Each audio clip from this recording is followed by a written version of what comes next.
All right, Eric Holmes, we are back with you're doing so many interviews. Love you for that.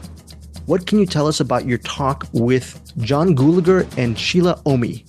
So John Gulager is a director behind Seven Cemeteries. Do you remember anything about that interview? I did see the movie. Yeah. Unfortunately, this movie headlined by Danny Trejo. Unfortunately. I'm going to tell you why it's unfortunately. All right. Danny Trejo, it's a sort of a prisoner, ex-convict thing, gets out of jail. After a long, he's in jail, comes back home, and he's looking for a job. The problem is he goes back to his hometown where he has a long-standing beef with the main antagonist. This main antagonist wants to take over this land in this area, and there's a lot of things that happen. And Danny Trejo's character, who is an ex-convict, he gets the help of a witch to raise several dead people to help him in his journey to fight against this really bad man who wants to take over this land in this town and also wants to eliminate Danny Trejo's character. That is a premise of Seven Cemeteries. Eric interviewed John Gulager. The reason why I'm saying it's unfortunate is because we're not allowed to review the movie. What can you say about the movie without reviewing it, Eric, and your thoughts on your chat with John Gulager? I can't say anything, apparently. I can talk about the chat with John Gulager, who did the Feast movies and the Piranha, not the Piranha 3 Double D or something like that. And he's kind of has his foot, like he seems to enjoy the B movie, like the really wild and out there kind of movies, 3-star banger type movies that I would say. And just talking with them, kind of got the sense that like his movies kind of reflect his personality, where he doesn't take himself too seriously and he enjoys filmmaking. I mean, he's done so many things behind the camera. He just enjoys the process and the art of it, but he's not so precious about it that he's up his own ass. Like you can tell when he makes his movies, he's having fun with it. It's really refreshing to see that someone can make like just a fun B movie and talk about it in those terms, as opposed to going, well, it's really about the plight between the family and the blah blah blah and the id, and he's not that guy. He's just like monsters, like blood, like explosions, and let's freaking go. Okay, let's freaking go. That is, check out Eric's interview with John Gulager, the director of Seven Cemeteries. Another unfortunate thing is just the fact that we can't review this movie.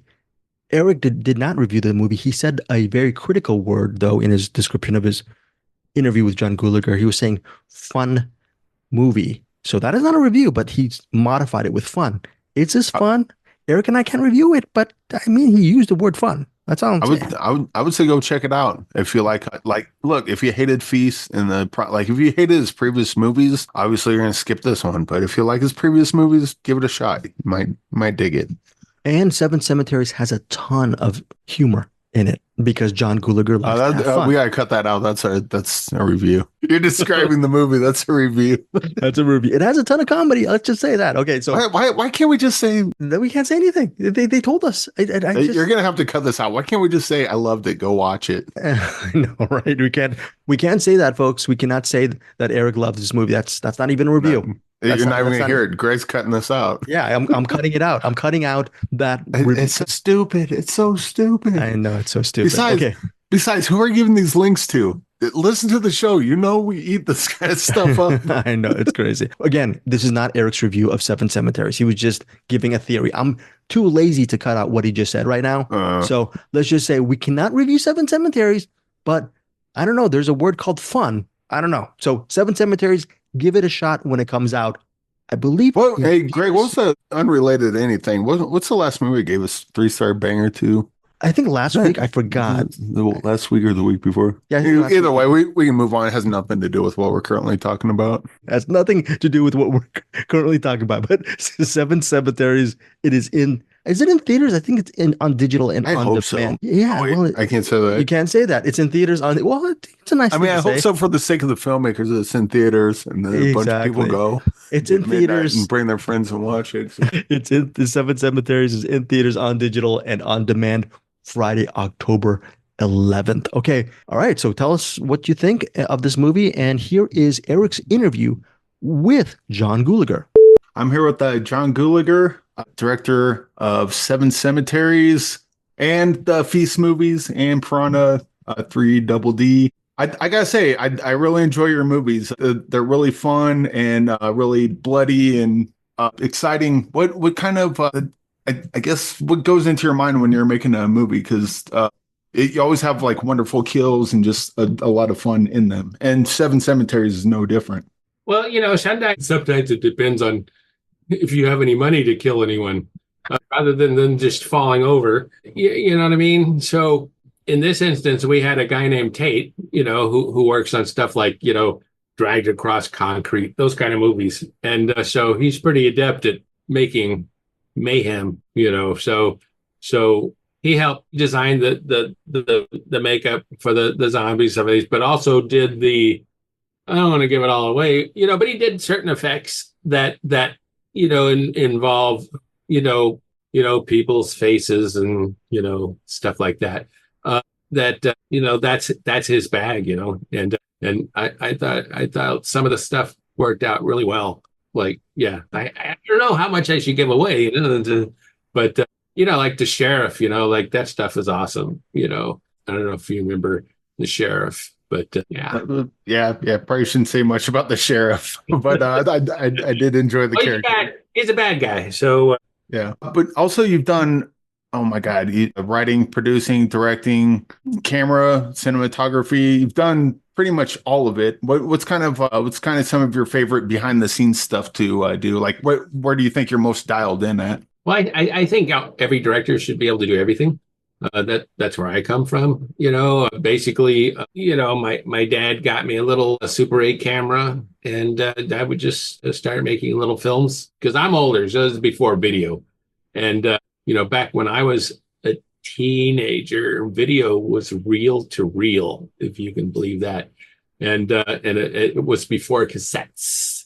And I took a little class where they had cutting edge portable video, and it was like a reel to reel thing, and I went off and shot with that. That was awesome, but it was in black and white. So now I love it. I mean, I would love to do everything, on every movie, but it's a little overwhelming, because when you have to shoot the film, you have a finite amount of time, you have a finite amount of money, you have all these people involved, and so we'll see. It just I end up shooting a little something on every film. I end up doing a little music on every film. I end up doing a little bit of here and there, but we'll see. I'm not dead yet, unlike these guys. Yeah. Well, if you die, I hope it's just only on screen and completely violent. Well, you'll just have to get the brouhaha. Yeah. But you talked about shooting on the film. Do you have any nostalgia for that, or do you just prefer digital and like film is kind of like, oh God, thank God that's over? No, I'd rather shoot on film, but I can't. It's just not in the cards for me, budget wise. I have a friend that made a film recently, shot on film, and he said when he went to go get the film, it was like a drug deal. He went down this little alley, and they opened up this little door and they handed him the film. And, most of the things I do are on digital. We shot with Feast, we shot with the Star Wars camera, and that was just HD, but that was cutting edge. I remember at a party one night, I said, man, this is before that. I said, I want to shoot a film so that before everything's digital, and everybody got mad at me, and the next year they were all shooting digital with all these directors. And so there you go. They got mad at you for wanting to shoot digital? No, they got mad at me because I was saying that digital was going to overtake film, and that I wanted to make a film in film before it was too late. And they got mad that I would sort of say that digital was going to come on so strong.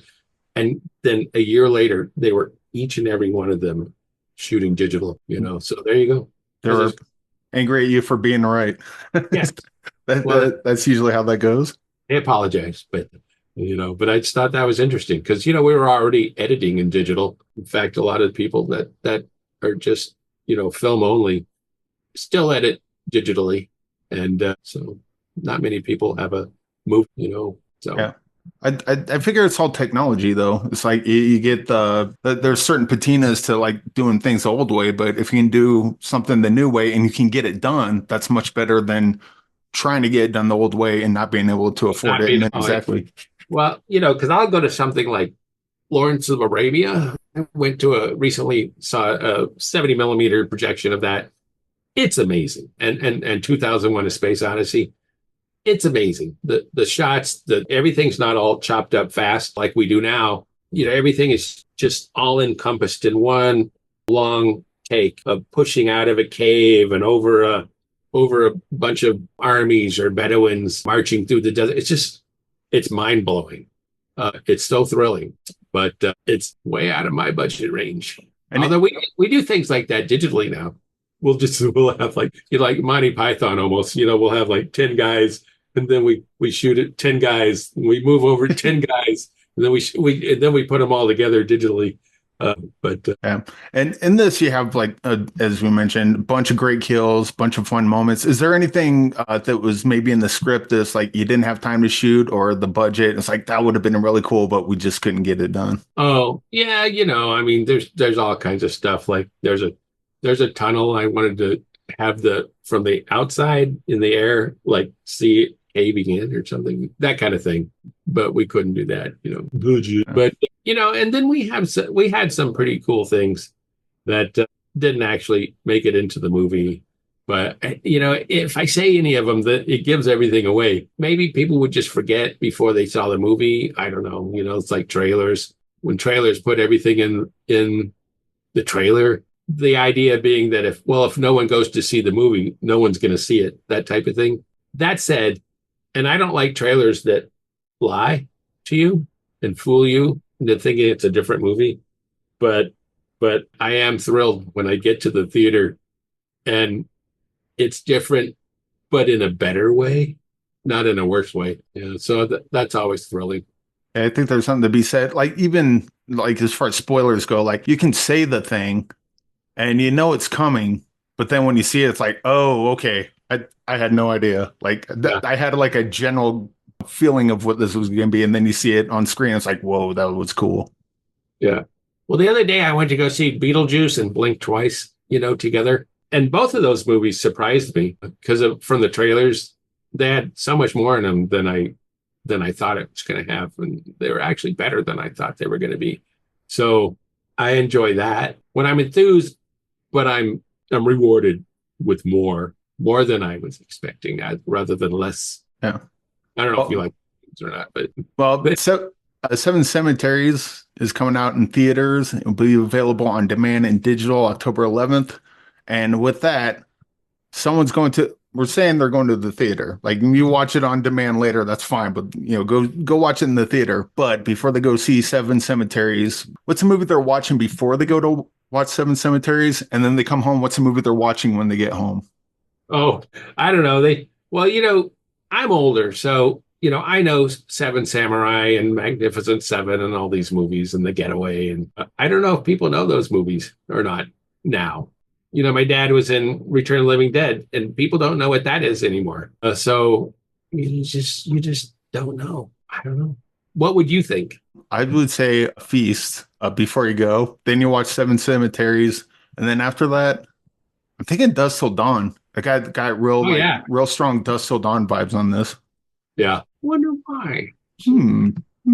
But John, thanks for joining me, and hope everyone goes checks out this movie. It's a credible amount of fun, and I look forward to seeing more from you because your movies are bangers. What can I say? All right.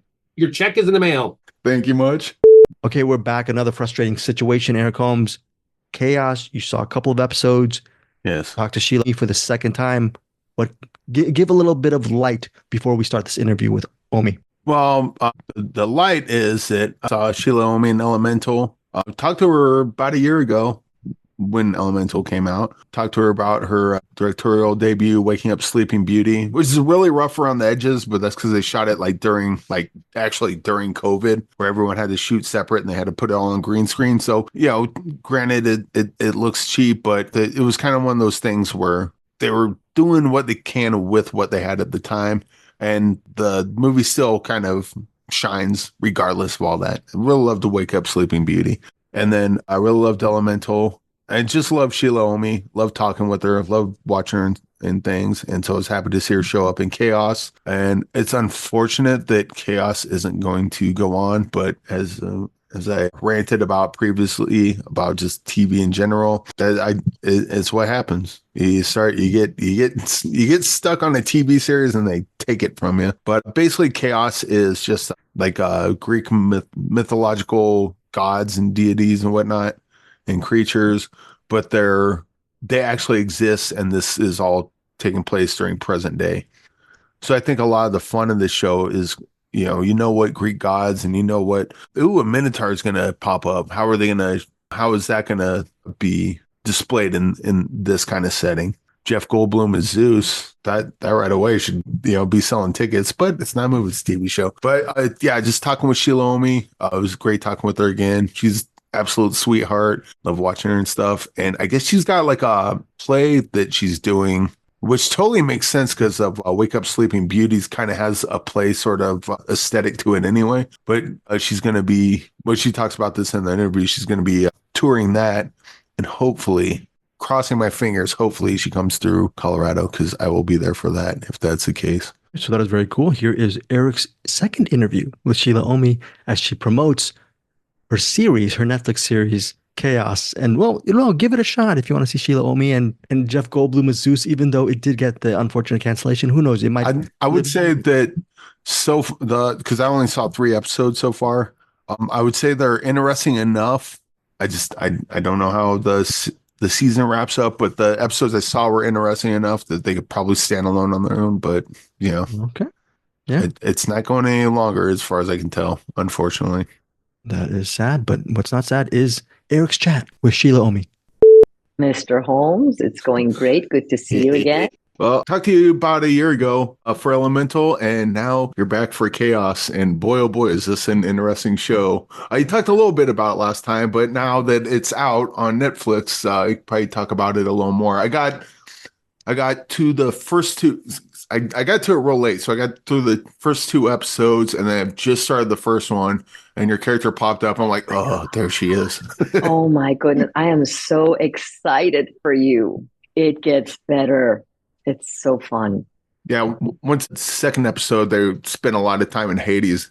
It was like mostly like whenever they're in Hades, it's black and white. And like just like the way they kind of intersperse the Greek mythology into the real world. It's just a really fun kind of take. And then and then knowing what other mythological gods and creatures may or may not pop up. Now it's a thing of, ooh, you know what? I bet they're going to pop up later on. I wonder how they're going to represent that in the real world. Yeah, it's definitely an amazing reimagining of Greek mythology by the brilliant Charlie Cavell.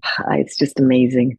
And I love the music. Have you noticed how chilling the music is? Yeah. Who's the one that was, I think it was it was the first episode. He was, and I can't, I'm thinking the name, but the guy that was playing the piano and was singing that song was like a kind of almost like not a musical, but a musical-esque number, kind of like the end of Magnolia. Oh, yeah. I think, are you talking about Orpheus? Yeah. Oh, my God. He's so amazing. I can't believe he's not a rock star. We actually, kind of is. Yeah, he kind of is. I know. But I thought that's what he did as a living, and he's just acting. But he's an actor. It's just amazing. For the whole Orpheus concert, we were all Nicias Butler and Aurora Perrineau and all of us. We were there as the Orpheus concert was being filmed. It was so incredible, so much fun. It was such a fun shoot. Yeah, and it seems like pretty big project too. Like, how long did this take? This season? I don't know if there's going to be any more or not. I would hope so, but how long did it take to even shoot this whole thing? Because this show looks ambitious as hell. Yeah, it is ambitious. You've got 3 worlds in this show and a ton of visual effects. I think it took about a year to film. My scenes took about a month. So I was in Spain for a couple of weeks in Seville and a couple of weeks in Madrid. Nice. They also shot in Italy. But our home, I played Pasiphae. My character's name is Paz is short for Pasiphae. Our home was filmed in the Plaza de España in Seville. It's just such a gorgeous location. I felt so. Yeah. What kind of? That's my dog. Oh, you can show the dog. We love dogs here, so it's all good. But so what's the again? I haven't finished the whole season, but how far ahead is everyone thinking as far as where the series goes? What do you mean, like as far as seasons? Yeah, like sometimes it seems like they'll do season by season, and other shows be like, no, we have a 5-season arc and that's it, or you never know. But I was wondering how it worked with Kaos. Yeah, Charlie is such a brilliant writer that I know she's got many seasons in mind, but we won't know. We don't know. It is season by season, so it's all up to Netflix at this point. Yeah. What's it like being involved in it? Because you did this in Tehran, of course, and then you've done movies. What's the difference between your approach to playing a character in a TV series versus playing a character in a movie? Well, on a TV series, you just have a longer time to live with the character and just more time with it. Whereas in a film, it's just much, much shorter. But I love television. There's just so much good television this past decade, and it's a very exciting time to be an actor. Yeah. What's kind of your favorite TV shows? Because I don't get to watch many of them. Only when Sheila shows up is when I make time to watch them. You've got to watch Hacks. Jean Smart is just amazing. So watch Hacks. Succession. Have you seen Succession? This show kind of reminds me of Succession, actually. This show is like if Greek mythology met Succession. Love Succession. Yeah, I haven't seen Succession. I keep hearing of all these wonderful TV shows. I'm like, I have no time in the day to do it. I wish I did. So much good shows, but continue with Kaos. It will pay off. Yeah, I mean, if I was in Hades and I didn't have my coin, I'd have all the time in the world. Yeah, you'd be in trouble. No, I'd be great. I'd have all the time in the world to watch all the TV shows. No, because you'll see in a couple more episodes, you'll see how bad it would be to be in Hades and not have a coin. So, but I don't want to ruin it for you. Well, I'll put a special coin in my pocket, see what happens. I also got to say, Jeff Goldblum as Zeus. Like when I first saw that, I'm like, this is freaking hilarious. Of all people, Jeff Goldblum as Zeus. And then as it goes on, I was like, and I kind of realized what the show is. I'm like, oh, okay. Yeah, this works. This works. I mean, so charismatic, that man. He's the type of, when you meet him, you feel like you're the only person on earth. You feel so seen. And so he approaches his acting with that same level of connection. He's got so much charisma that, the character he plays is such a cruel, narcissistic, megalomaniacal asshole. And yet, because Jeff is playing him, you can't keep your eyes off him. You're just amazing. Yeah. I also like how it kind of plays like the nuts and bolts, like being gods doesn't seem like this godly thing. Like, imagine it as a kid. It's no, this is their day-to-day job now. Oh, I gotta run the universe. That's right. That's right. For 2,000 years, it's just work as usual. Yeah. But yeah, it's kind of a fun take on that. Just like you think Zeus is gonna like throw lightning bolts and everything. They even have the statue of him. Right. Comes around Jeff Goldblum's face holding a thing of lightning. Yeah. But then you go see him and it's like, hey, we need some workers down here in Hades. Well, figure it out. Yeah, exactly. But what's great is with this show, you don't have to know anything about Greek mythology to really enjoy the show. Yeah. The music is amazing. Oh, the visuals, the costumes. It's just the story, the love story. So what brought you on to this to begin with? Because you when I talked to you last, you mentioned that you were doing this, but like what was your first interaction with this? Was it a script or just a synopsis or what brought I auditioned for it. And I had no idea what this audition was, because I'm looking at the sides and Poseidon is speaking and narrating and introducing my daughter. So it was with this audition, I was shooting in the dark because it's just such a different thing as watching the show.